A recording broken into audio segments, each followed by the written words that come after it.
tema da mensagem de hoje é choque de bondade. João 13, versículos 34 e 35 diz assim: um novo mandamento dou a vocês, amem-se uns aos outros, como eu os amei. Vocês devem amar-se uns aos outros. Com isso, todos saberão que vocês são meus discípulos, se vocês se amarem uns aos outros.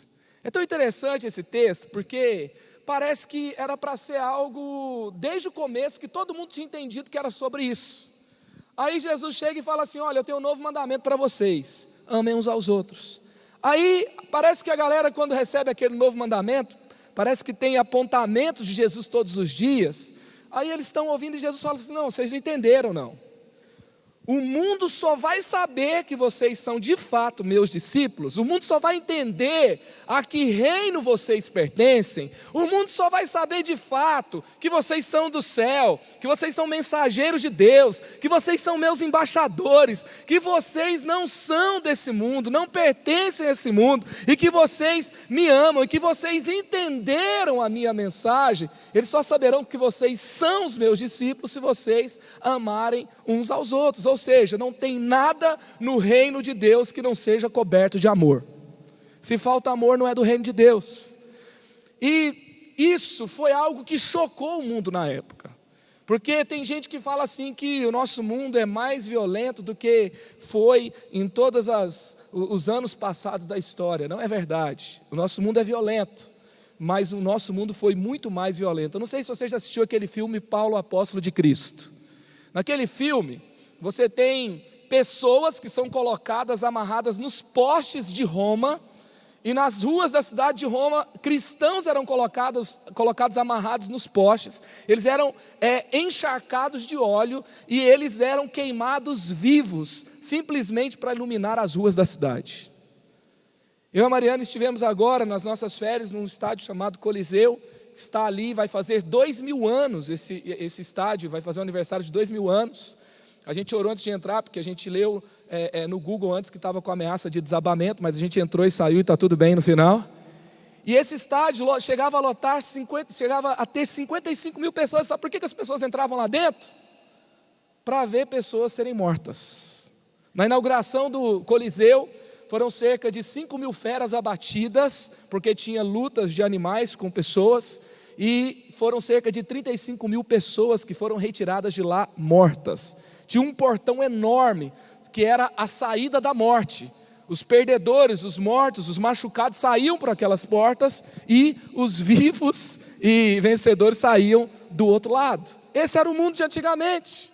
Era a nação mais poderosa da terra. Imagina assim, cara, os Estados Unidos hoje a gente pode falar que é a nação aí que tem o maior poder sobre a terra.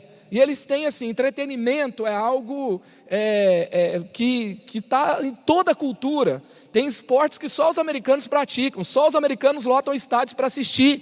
Tem o beisebol, tem outros esportes que dão, que em outros lugares também enchem, mas nos Estados Unidos é outro nível assim. E é o beisebol, é o basquete, é o futebol americano, e assim, é como se a final do Super Bowl fosse um grande, você vê milhares de pessoas sendo mortas. Esse era o nosso mundo de ontem, e no meio desse mundo, Jesus surge falando assim: olha, eu tenho um novo mandamento para vocês, amem uns aos outros.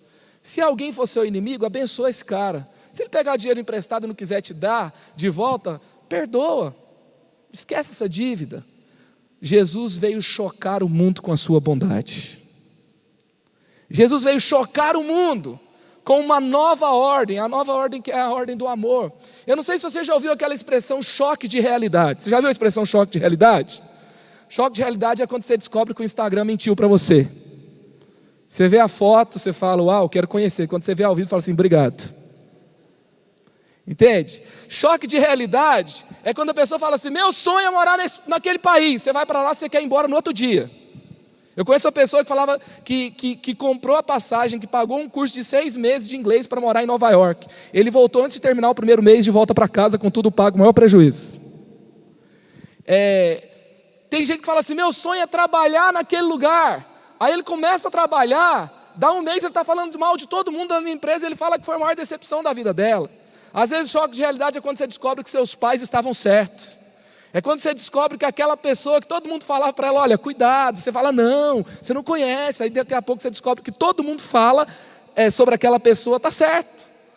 É quando você começa a pagar suas contas, você que não paga nem a sua conta de Netflix, que você pega a conta de alguém para usar, aí você pega e começa a pagar suas contas.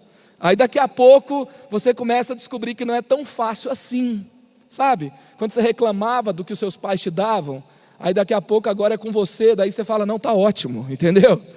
Porque você descobre que as coisas não vêm tão fáceis assim. Isso é um choque de realidade. É quando você fala assim, não é bem assim, eu estava num mundo de ilusão.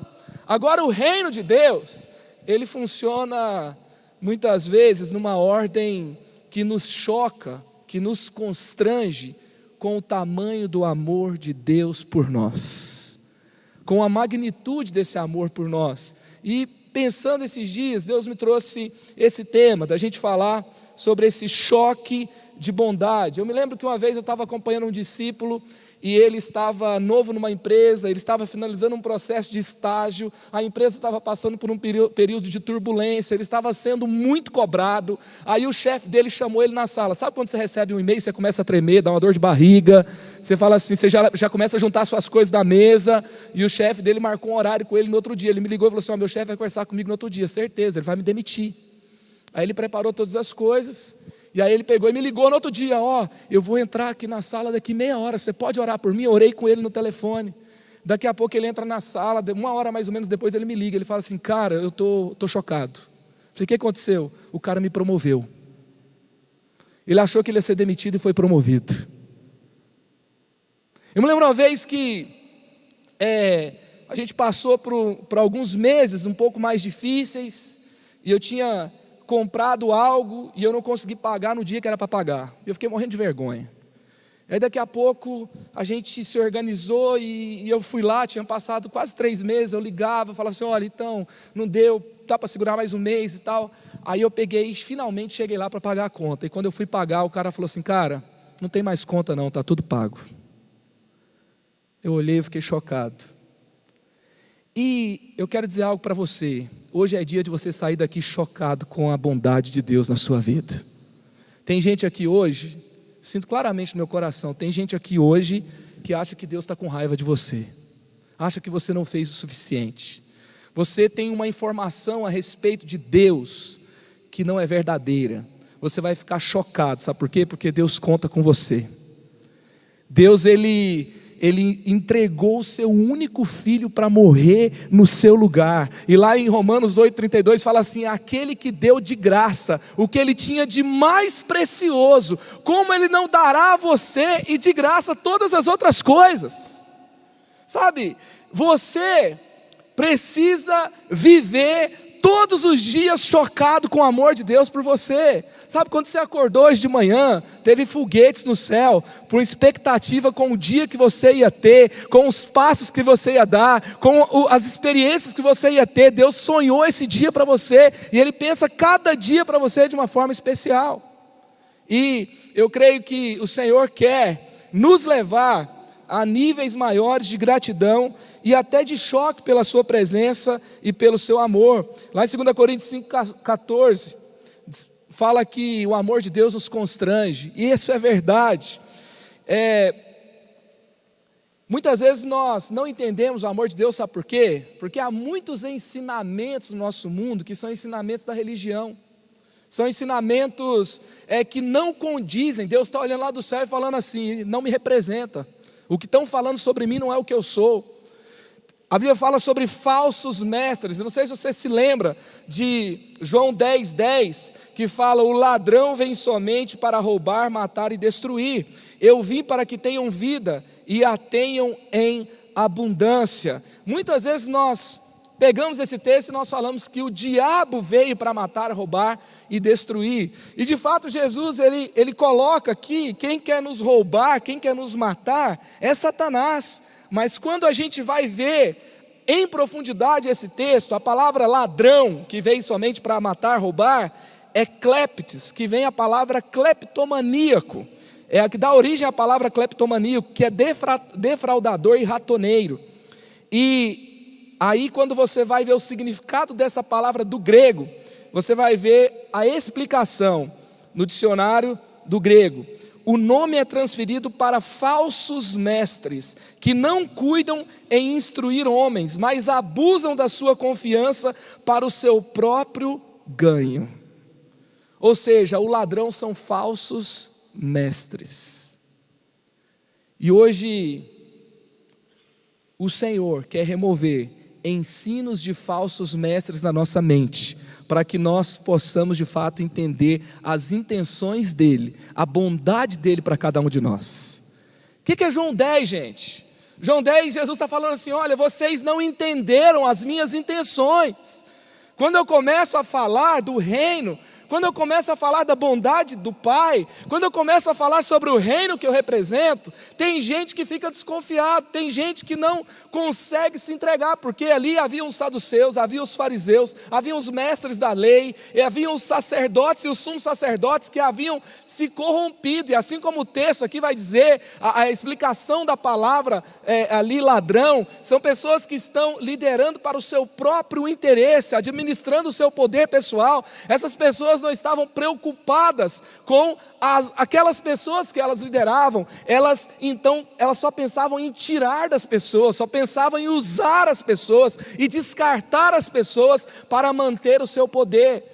E aí Jesus fala assim: olha, eu não vim para tirar de vocês, eu não vim para roubar vocês, eu não vim para fazer de vocês escravos, eu não vim para fazer de vocês prisioneiros, eu vim para dar vida, e eu vim para dar vida em abundância, eu vim para me entregar por amor a vocês, eu vim para fazer possível que vocês experimentem do céu aqui. É isso, sabe? O mundo ficou chocado com esse ensinamento, porque estou com algumas experiências da nossa viagem aqui. Eu me lembro que eu fui no Palácio de Versalhes, que foi o palácio de Luís XIV, e eu vi a estrutura de 10 mil escravos que moravam ali somente para sustentar uma corte que não fazia nada. Esse era o mundo. E aí veio a Revolução Francesa, porque o povo estava morrendo de fome e a nobreza estava dormindo no ouro, e 10 mil pessoas para sustentar quem estava dormindo no ouro. E eles então invadem aquele palácio, e eles começam então a dominar, e vem a Revolução Francesa e o caos e etc. Por quê? Por causa da injustiça. O mundo estava acostumado com esse tipo de ensino, com esse tipo de usurpação de poder. E Jesus vem e fala assim: olha, esse não é o meu reino é um reino de amor, o meu reino é um reino onde cada pessoa se torna poderosa, o meu reino é um reino de abundância, o meu reino é um reino onde eu habito dentro de cada pessoa, e cada pessoa pode viver o extraordinário, cada pessoa pode viver uma vida de fato que toca a grandeza do céu aqui na terra. Eu vim para repartir uma vida. Você consegue entender isso? Eu acredito que isso tem que nos mover, de fato, entendendo as intenções de Deus para cada um de nós. Quando a gente fica chocado com essa bondade de Deus, isso muda o jeito que a gente vive, isso muda o jeito que a gente olha para outras pessoas. Lá em Salmo 34:8 fala: provem e vejam como o Senhor é bom. Sabe o que é provem e vejam? É você ter sua própria experiência, sabe? Se você, enquanto eu orava hoje por esse tempo nosso aqui, Deus trouxe ao meu coração que tem pessoas aqui que foram machucadas pela religião. Religião católica, religião evangélica, outra religião, um sistema que diz às vezes: você não pode, você pode. Se você faz isso, você é mais. Se você faz isso, você é menos. Se você errou, você está marcado e você nunca mais vai ser incluído. Nós já vivemos histórias de ambientes religiosos que excluíam pessoas. Nós já vivemos histórias onde tem gente que não aguenta nesse negócio de falar de dons espirituais, palavra de conhecimento, profecia. Sabe por quê? Porque vieram de um ambiente onde quem tinha dom era mais importante do que quem não tinha dom. Quem orava em línguas era mais crente do que quem não orava em línguas. Sabe, porque quem tinha um cargo na igreja, sabe, parece que tinha uma posição, e isso tornava ele melhor do que os outros. E aí você viveu em ambientes assim, e isso machucou você. Sabe, não fique com a experiência de atravessadores de Deus. Você precisa provar e experimentar, porque o Deus que enviou o seu Filho para morrer no seu lugar, esse Deus é bom, esse Deus instituiu a igreja dele, e Ele quer te convidar, Ele te convida para experimentá-lo. Provem e vejam que o Senhor é bom. Sabe, o Senhor está aqui hoje dizendo, por isso que Jesus aparece e fala assim: venham a mim, vocês que estão cansados e sobrecarregados, aprendam de mim que sou manso e humilde de coração, e eu lhes darei descanso. Essa noite está sendo ministrada, que o Senhor quer te levar para um lugar de descanso, para um lugar de refrigério, para um lugar de abundância, para um lugar de amor, para um lugar de graça. Sabe, tem gente que pensa assim: mas e se eu errei, e se eu pequei, será que agora as coisas não vão mais acontecer comigo? Será que para mim agora vai ser menos? Será que agora eu nunca mais vou poder alcançar aqueles sonhos que eu tinha? Ei, deixa eu te dizer uma coisa: será que o que Jesus fez na cruz é tão pequeno, tão frágil, tão ridículo, que se você tiver um deslize, acabou tudo? Deixa eu repetir uma coisa que nós falamos aqui constantemente: o seu erro não é maior do que a cruz. O seu pecado não é maior do que a cruz. Então o que eu vou fazer? Eu vou errar, e vou pecar, e vou continuar vivendo de uma forma errada, porque não importa o que eu faça, eu não vou mudar os planos de Deus? Não, por causa disso, eu vou me arrepender mais depressa. Eu vou me voltar a Deus sem procrastinação. Eu vou enfrentar os meus erros com coragem, não como vítima. Sabe por quê? Porque quem não reconhece a bondade de Deus vive como vítima, vive encontrando culpados, vive cheio de desculpas. Mas quem reconhece a bondade de Deus se torna alguém poderoso, se torna alguém que reina, se torna alguém que tem escolhas boas. E ele fala assim: não, é só eu voltar para Deus, Ele me redime, Ele me restaura. Puxa, eu errei, e as pessoas estão falando, e tem gente que não, mas não foram elas que fizeram isso, fui eu que provoquei. Mas assim como eu um dia fui lá e errei, eu posso voltar para a cruz. E se meu erro causou um estrago, se eu voltar para Jesus e se eu me arrepender, a minha atitude de voltar para Jesus vai trazer um estrago muito maior no inferno do que o meu erro trouxe de prejuízo no mundo. Amém? Aleluia! Sabe, eu não posso viver com uma cabeça que diminui a grandeza do que Jesus fez por mim. Se Jesus me convida para que eu me arrependa, para que eu esteja de fato incluído na sua bondade, na sua graça, eu não me arrependo para pagar um preço que Ele já pagou. Eu me arrependo para que eu, com uma atitude de fé, que o que Ele fez já é suficiente, então eu me volto para Ele mais rapidamente. É isso.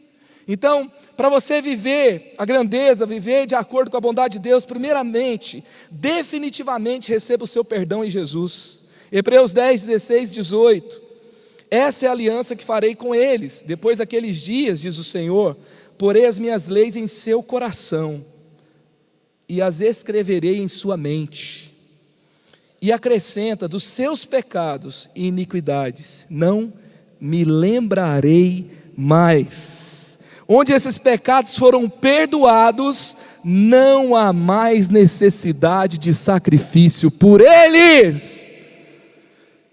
Sabe, enquanto eu orava hoje, eu vi pessoas pedindo perdão pelos seus pecados 200 vezes. Se acorda um novo dia, você pede perdão de novo por um pecado que Jesus já perdoou há muito tempo. Sabe o que é isso? Isso é um sacrifício que você está fazendo por um erro que Jesus já fez. Ele já sacrificou por você, Ele morreu.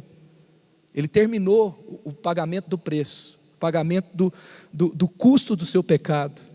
Ele terminou o pagamento da conta. Ele falou assim: está pago, está consumado, tetelestai. Então eu não posso viver de novo me sacrificando se Jesus se sacrificou por mim. Sabe como que Jesus nos perdoa? Ele nos perdoa imediatamente, Ele nos perdoa completamente, Ele nos perdoa repetidamente, Ele nos perdoa gratuitamente. Deus te perdoa agora, tudo e sempre de graça. Sempre e de graça. A redenção é um assunto central das Escrituras, enquanto a religião foca a performance. Será que eu fiz o suficiente? o relacionamento com Jesus, a graça de Deus, a sua bondade vai focar a aceitação. Não está em jogo se Jesus te aceita ou não, Ele já te aceitou.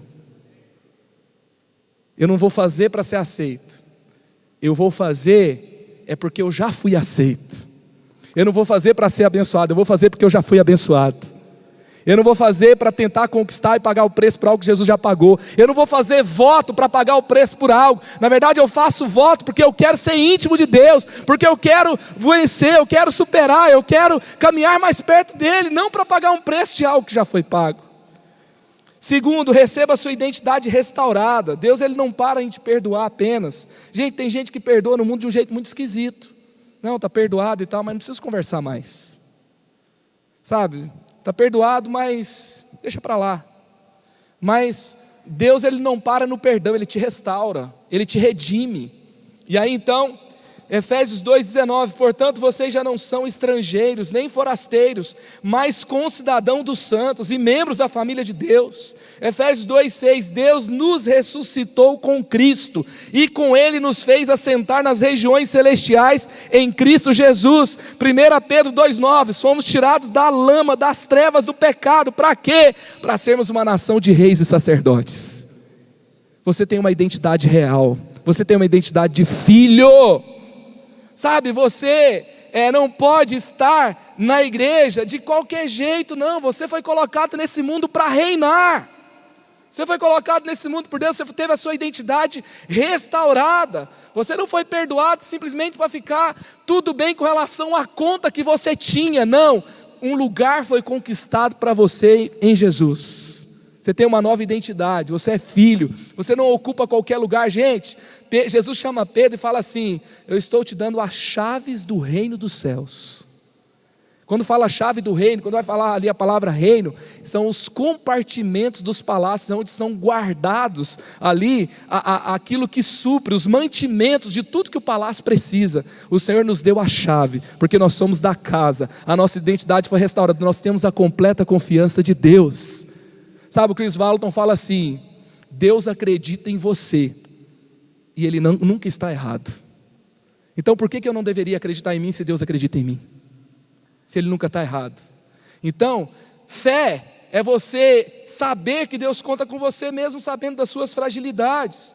É você olhar para você com essa bondade de Deus e você começar a se ver com a ótica de Deus, com uma nova identidade. Quem vive como rei e sacerdote vive grato e vive pronto para conquistar. Em nome de Jesus, você vai sair daqui hoje pronto para conquistar. Você não vai sair daqui hoje com medo de desafio, você vai sair daqui chamando desafio com cara de leão, porque você foi colocado nesse mundo por Jesus para conquistar. E por último, você precisa entender que Deus conta com você nos seus melhores planos. Ei, o Rei dos Reis, o Senhor dos Senhores, aquele que tem as missões mais importantes, aquele que tem os lugares de honra mais prestigiados, aquele que tem a missão que de fato redime essa terra, Ele conta com você nos seus melhores planos. Aí você pega, não recebeu uma curtida de uma foto de quem você gostaria de receber aquela curtida, você fica mal, acabou o mundo, você não quer sair mais de casa. Enquanto o Rei dos Reis conta com você nas maiores missões que Ele tem. Em nome de Jesus, não aceite mais que o seu valor seja definido pela sua foto do Instagram. Não aceite mais que o seu valor nesse mundo seja definido por uma roupa que você usa, pela marca que você tem ou que você não tem, pelo tênis que você consegue comprar ou não comprou, pela faculdade que você estudou, pelo lugar que você trabalha, pelo salário que você ganha. Você não é definido por isso, você é definido pela sua identidade, você é definido por quem te escolheu. Sabe, não importa quantas pessoas te rejeitaram, Jesus te escolheu. Jesus te escolheu e pronto. Tá bom para você? Jesus, o Rei dos Reis, Senhor dos Senhores, Ele te escolheu. Ele te escolheu. Eu não posso ficar vivendo afetado por quem me rejeitou se o Rei dos Reis me escolheu. Sabe, ser marcado pela rejeição é não conseguir ver a bondade de Deus, é não conseguir perceber o que significa ser escolhido por Deus. Efésios 2, 8 e 9, pois vocês foram salvos pela graça, por meio da fé. Isso não vem de vocês, é dom de Deus, não por obras, para que ninguém se glorie. Então, primeiro momento aqui, vai dizer, que nós não fomos salvos pelas obras, foi pela graça. E o segundo momento, versículo 10, porque somos criação de Deus, realizada em Cristo Jesus, para fazermos boas obras, as quais Deus preparou para nós antes para as praticarmos. Uau! Nós não fomos salvos pelas obras, mas para as obras. Se é tanta bondade, se é tanto perdão, se a minha identidade foi restaurada, está na hora da igreja chocar o mundo com a bondade de Deus. Está na hora da igreja chocar o mundo com uma doação extravagante. Lá em Atos 3, teve uma pessoa que foi curada na frente do templo pedindo esmola. E é uma cura meio interessante, porque a única pessoa da Bíblia que foi curada porque pedia dinheiro, as outras foram curadas porque pedia cura. E aí Pedro encontra aquela pessoa e a cura. E a Bíblia fala que ele começou a saltar e louvar a Deus no templo. E as pessoas ficaram perplexas. Ei, o mundo não vai ficar perplexo porque a gente fez um culto, mas o mundo vai ficar perplexo pelo resultado que o culto produziu em nós, e a presença de Deus produziu em nós. E a gente saiu desse culto, a gente estava vindo para esse culto, e a gente conseguiu, pela graça de Deus, fazer uma doação extravagante, de forma que quem se arrastava não arrasta mais, e agora anda, e agora salta, e agora louva a Deus e tem o testemunho poderoso de redenção. Você foi chamado para essa missão. Ele conta com você para levantar quem se arrasta. Ele conta com você para tornar o mundo mais parecido com o céu. A nossa missão com Ele não é uma tarefa de nos levar para o céu, porque isso Ele já fez. A nossa missão com Ele é tornar a terra mais parecida com o céu.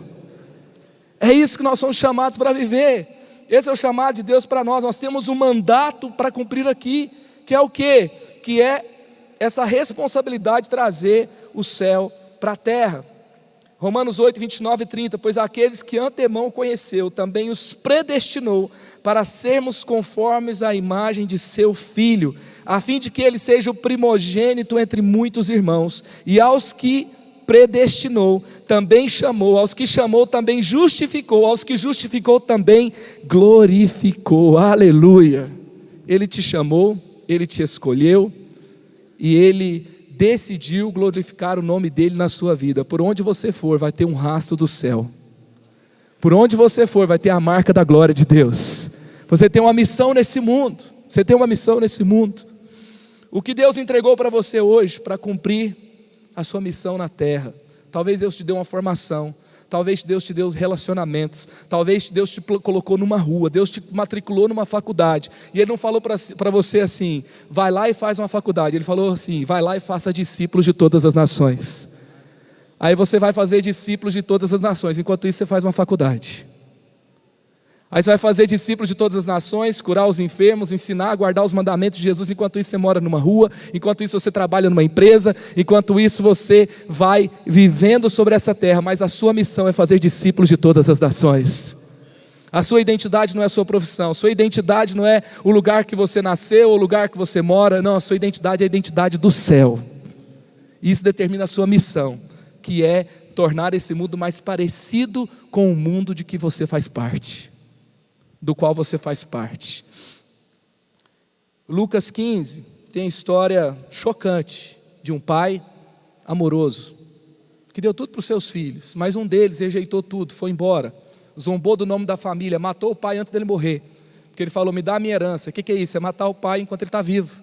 Me dá a minha herança, eu não quero mais saber de você, eu não quero mais ter mais parte com nada do que você tem, eu quero morar longe em outro lugar, e eu não quero viver do jeito que você vive, eu quero gastar o meu dinheiro com os prazeres desse mundo. Ele fez isso, foi embora.